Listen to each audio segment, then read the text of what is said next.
There it goes. So I'm kicking off the session on the developmental aspects or borderline personality or personality disorder over the lifespan. So it's perhaps appropriate for me to discuss data over three different developmental cohorts.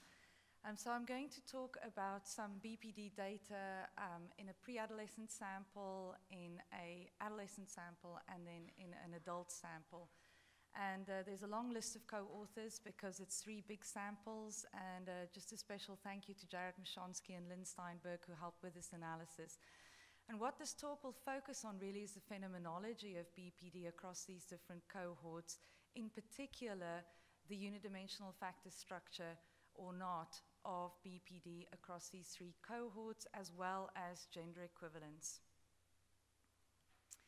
So first of all, I just thought to talk about what is the usefulness of factor analysis to understand the phenomenology of BPD, and I feel a little bit bad giving you all of this after a lot of rich clinical talks that we just had preceding this, but bear with me for a moment because I want to convince you of the value of this. So one of the big advantages of using factor analysis is that it can identify, what does it do? It identifies from a set of observable variables a smaller number of underlying dimensions or latent factors that account for the covariance among the observed variables. So that's what factor analysis does. So it tells us what explains the association between, if for instance we're thinking about the 9 BPD criteria, what explains the covariation, the correlations between the 9 BPD traits. Is there one underlying BPD latent trait explaining all of that, or are there multiple dimensions? It can also tell us how well each criterion, if you're looking at the 9 BPD criterion, discriminates among varying levels of latent factors. So the size of the factor loadings, and whether you do this in an item response theory framework, as I will be discussing, or PCA framework, it helps you understand where the information of a particular criterion lies. So for instance, if we think about self-harm, potentially that discriminates well at the high end of the latent trait BPD trait, but not so much at the low end of the BPD trait. If you think about something like affective instability, that's going to have discriminatory function all across the latent trait of BPD. It can also tell us what level of the latent trait is required for an individual to be expected to endorse a criterion. So how BPD do you need to be to say yes when a clinician asks you about self-harm? How BPD do you need to be to say yes to affective instability or anger? So it really starts unpacking for us the importance, the value added by certain criterion. It can also help you, if you use it in an IRT framework, to study whether certain criteria or the disorder as a whole is invariant across populations, such as gender. And here we're not talking about the mean difference on a particular criterion or BPD as a whole, but rather the measurement model of it. If I ask the same question from the CI-BPD to a male, will it measure BPD in the same way as if I'm asking the same question to a female? So it's invariance at the measurement level, not at the mean level. Does the instrument, most importantly, does the instrument factor structure reflect the hypothesized structure of the construct that it's intended to measure? And this is where I think it's the most helpful to use factor analysis, because if we consider BPD to be a multidimensional construct, then we want to see our factor analysis show that. If we do consider it to be a unidimensional factor structure, then we want our factor analysis to show that. So it has real implications for internal construct validity. So not surprisingly, then, there's been a lot of studies of factor analytic studies using confirmatory factor analysis with BPD. And most of these studies have either tested a 3-factor structure or a unidimensional factor structure. So on the left-hand side there, let's see if this works. Yes, it does. So on the left-hand side there, you can see that the typical 3-factor structure for BPD is disturbed relatedness, behavioral dysregulation, and then affect dysregulation. And on the left-hand side, you can see some of the studies that have then found evidence for a 3-factor structure. But there's also many studies that have found evidence for a unidimensional factor structure, and there you can see them on the right-hand side. 4 of these studies have actually explicitly compared the 3-factor structure with the 1-dimensional factor structure. And out of these 4 studies, 3 did find superiority for the unidimensional factor structure. When we then move into kids, obviously less studies in kids, but on the left-hand side there you can see Speranza et al. And then Lung and Lung in a Chinese sample found evidence for a 3-factor structure, and then Becker I put in brackets there because they measured BPD you all are familiar with a CIC study, and their measurement of BPD is a little different from more recent studies. On the right-hand side there, 2 studies that have found evidence for a unidimensional factor structure. I'll talk more about our own study. And then the Chabrol study found unidimensional factor structure as well. So clearly, quite a lot of evidence for the unidimensional factor structure, yet when we think of BPD, and I've written many papers starting with a paragraph just like this, that BPD is a disorder of great severity and it stands on these 4 legs, or it stands on these 3 legs. Marsha Linehan talks about emotion dysregulation, so there's the symptoms of affective instability and inappropriate anger loads onto that, interpersonal dysregulation, unstable relationships, efforts to avoid abandonment, behavioral dysregulation, which consists of suicidal, self-injurious behaviors, self-damaging impulsivity, cognitive dysregulation, stress-related paranoid ideation, dissociation, and then self-dysregulation. And then one that I've often used in some of my papers, also Lieb et al., talking then about affective disturbance, disturbed cognition, impulsivity, and then interpersonal disturbance. We also think about BPD often as a female disorder. We do think that there are gender differences. Lately, there's been more data coming out suggesting that this could be just an artifact of more females presenting for treatment. But we do have a sense of consensus that somehow it's more a female-affected disorder than males. So these are consensus statements in the literature that we all adhere to. So really, what the aim of this talk is to really examine those consensus statements a little bit more in 3 large samples. The first sample is an adult clinical sample of 747 inpatients, about half female, that were recruited from the Menninger Clinic. The mean age about 35.46 with a 14, 15 years SD. The full skid was administered to these patients regardless of whether they made it through the screening questions. In this case, we fitted an IRT Pro model with 2-parameter model because these are yes-no answers. They either have the symptom or they don't have the symptom. The child community study then is a pre-adolescent sample that was part of the ALSPAC study. CIBPDs were administered to kids by trained interviewers. These were 6,339 kids, about half female again. The mean age was 11.75, and we fitted IRT Pro, again a 2-parameter model. And then the adolescent community sample, these were kids we recruited from Houston high schools, so 1,024, again about half female, and then the mean age 15. And here it's a little bit different when I get to this sample because we did the Nikki Crick's borderline personality feature scale with these kids because it's self-report in the community. And so things are going to look a little bit different, and we tested a graded model, IRT model there, also using IRT Pro. And so just then looking at the adult clinical sample, we did fit the model separately for males and females because we wanted to test for diff, which differential item functioning at the level of the item between genders. And these are the model fit statistics over there, and you can just trust me that they are good model fit statistics also in terms of the chi-square indices of LD. So what this shows us is that the unidimensional factor structure fits the data well, and that is a requirement for IRT. You can't look at the item level analysis before, if you've not established unidimensional factor structure. So this just told us that the unidimensional factor structure does fit the data for this large inpatient sample. Looking at the child community sample, so these are the pre-adolescent kids, and this is the only one of the 3 studies that are out and published already, and this was published in PDTRT. A grad student of mine worked on this. And here we tested, actually, we had the 3 models compete with each other. So this is the Feske model, and then the Stanislaw, very famous model. And actually, the three-factor model does best for both the boys and the girls. But the model fit statistics for the other 2 models were adequate.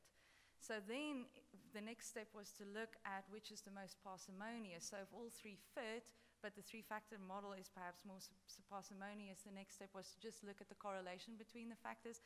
And you can see that the correlations are very, very high if we use the two-factor model, if we use the three-factor model, and which suggests that really the one-factor model is still most parsimonious to fit the data.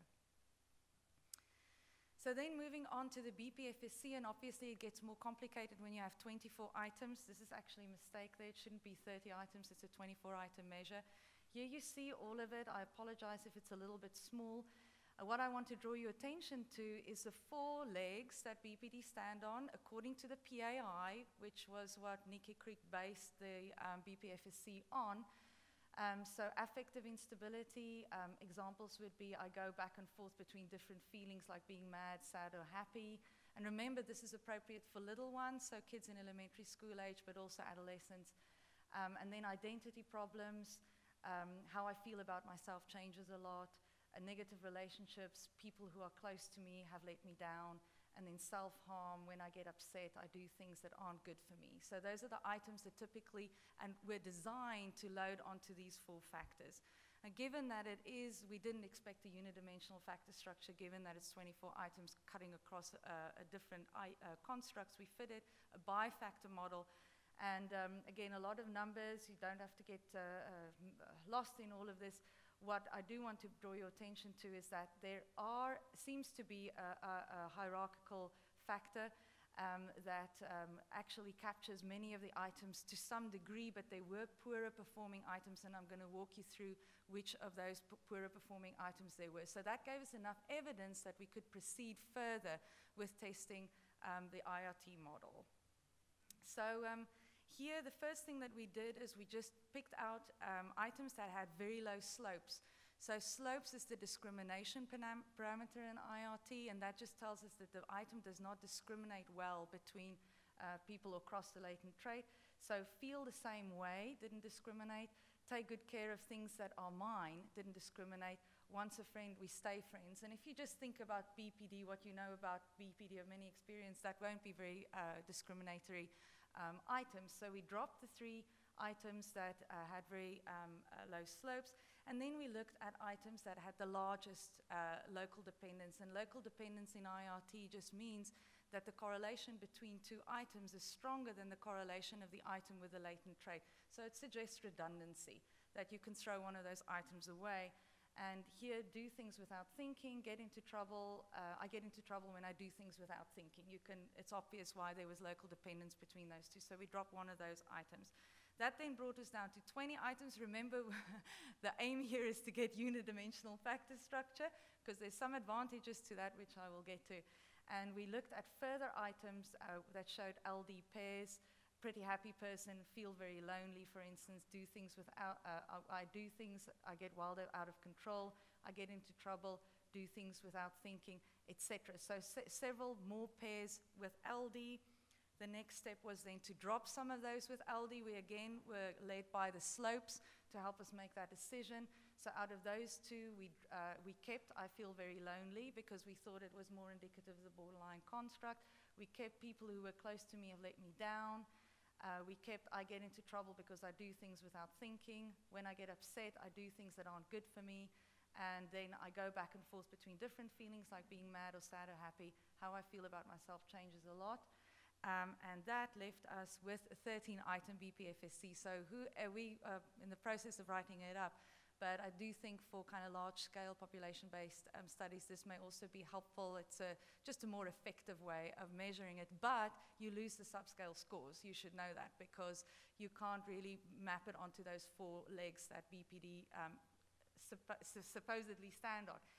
So here we then have the 13 items with good psychometrics and a good unidimensional factor structure. So I'm just going to move on now to the diff, so differential item function. I'm just going to show you at the level of the traits. So we did actually for the child community, we just did this for the child community, and we're still in the process of doing it for the BPFSC. For the child community, so remember, this is the LSPAC study, the 6,000 kids using the CI/BPD, the 9 criteria. And we did actually find diff at the item level for abandonment fears so that it was easier for girls to endorse the item of abandonment fears. The opposite for impulsivity and anger, it was easier for boys to endorse impulsivity or anger. But when you look at it at the level of the CI.BPD, the full test, it evens out. This tells us that you can use the CI.BPD with boys and girls alike, and at the level of the test, it'll even out.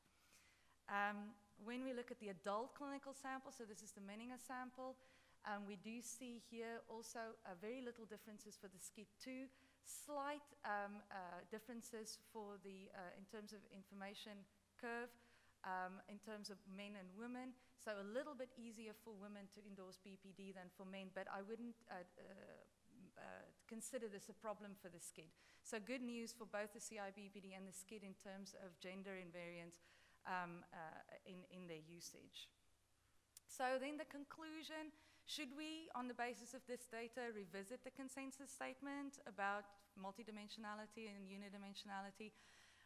What this data shows is that using latent trait approaches, we do find evidence for a unidimensional factor structure, and we do find evidence, guarded evidence for measurement invariance across the genders. The next steps in making this decision as to how we want to conceptualize BPD is then to think about what we gain with a multidimensional structure. And of course, there are things that we gain with a multidimensional factor structure. We gain heterogeneity, so we can subtype people on the basis of high and low scores in particular dimensions of BPD. You all know, having worked with BPD patients, that some BPD patients are more externalizing, some BPD patients are more internalizing.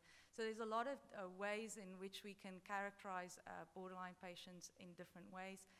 That subtyping also helps us with describing heterotypic and homotypic continuity in the course of BPD, so that we may, at the phenotypic level, feel that someone changes, but there's underlying traits that stay the same. Also in terms of treatment response, there may be aspects of BPD that stay, that's more stable than other aspects, and subtyping, it helps us with that. The advantage, of course, of a unidimensional factor structure is that it allows us to think about BPD as a dimensional trait, where people can have higher scores. Doesn't preclude us from using the subtraits or the subfactor scores in a dimensional way either.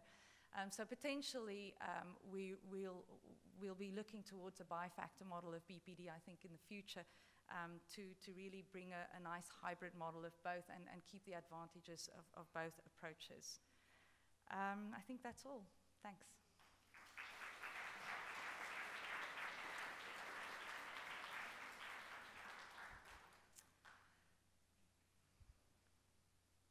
I hope John Gunderson is not going to ask me a question. The DSM-5 and the ICD-11 had a lot of arguments about the heterogeneity versus the integrity of the borderline diagnosis. How does this data bear on that issue? You know, I'm going to do what a good politician does and say we really need both. Well, let Leanna Clark answer that question. I do think, you know, the thing that we have to remember about all these analytic strategies is what you get out is really a function of the analysis that you do. The reason we've always had a multidimensional factor structure is because we did PCAs, and we really fitted the data in such a way so that we get the PCA out. The latent trait model it becomes a little bit harder to get out of it what you want out of it. So I do think there is value in this. I do think a bifactor model allows us the freedom for both, because what the bifactor model does is it says that all of the items covary to such an extent that you can pull them all together in one factor. However, there's also covariation in subdimensions. And so you remember that slide I showed you about the BPFSC. So I would like to see in the future more people testing bifactor models. I think we're the first people that's testing a bifactor model for BPD. So I think if we see, I don't know, actually, Leanna, you guys must have tested bifactor models. But anyway, I think that would be really helpful for the field if we can. And that is a hybrid model that allows you the flexibility of both ways. Chris is nodding, so he can add. And then Leanna, what do you want to say? Yeah.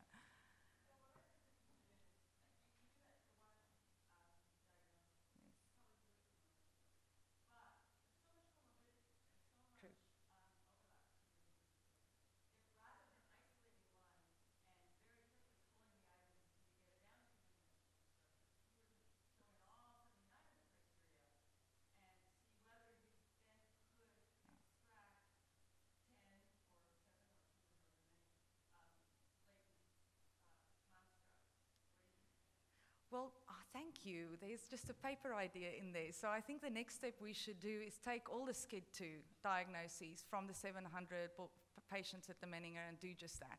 I don't know what you'll find. I think you could find a PDness, you know, a kind of general higher order factor of PDness, and then potentially you could get sub-factors that may map onto.